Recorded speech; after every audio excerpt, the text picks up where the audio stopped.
My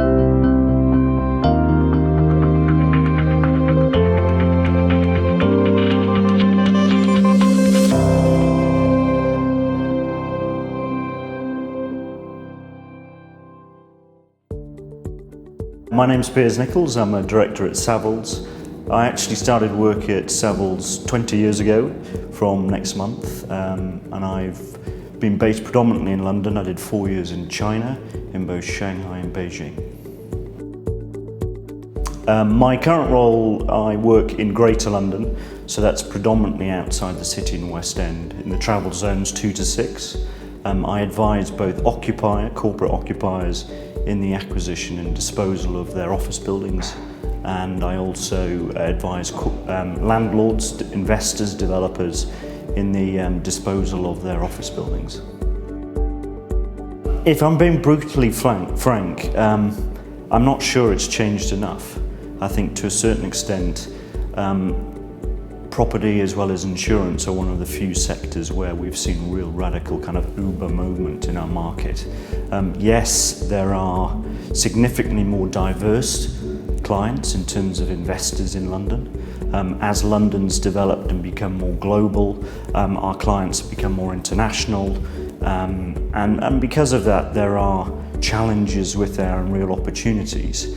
But I think as an industry, we have a long way to go in order to meet some of those clients' requirements. For me, what I'm seeing now is that as the market is beginning to change, we've just had the referendum, we're going to get the change of the type of investor into London, and we're seeing some of those challenges now come into, in my business, the everyday office agent. They're having to liaise with and communicate with people from different time zones, different cultures, different religions. Each of them have their own requirements. So the classic UK institution, for example, who used to be your landlord client, is now from Asia or China, is from the Middle East. And with that, it brings a different type of agent that's required in the market. Ideally, an agent that's either worked abroad, that's ideally has different language skills, and most of all is be able to build a connection with the client that requires your services, and most importantly is prepared to pay for them.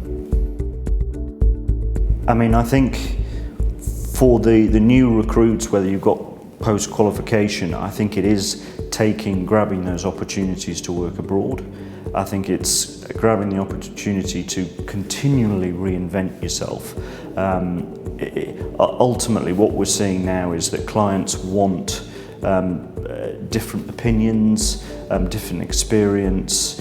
It's less of an old school network whereby deals were done down at the pub. I know that's a cliche, but the reality is when I first started in the late 90s, the kingmakers of the property real estate, certainly in London, deals were done on that basis. Now, with clients, particularly on conference calls from all over the world, whether you're advising on a leasehold or freehold basis, or on an acquisition and disposal, they're from a really diverse background. So the more you can engage with them, the more experience and commonality you have with them, the more likely you are to get retained by them and therefore make money.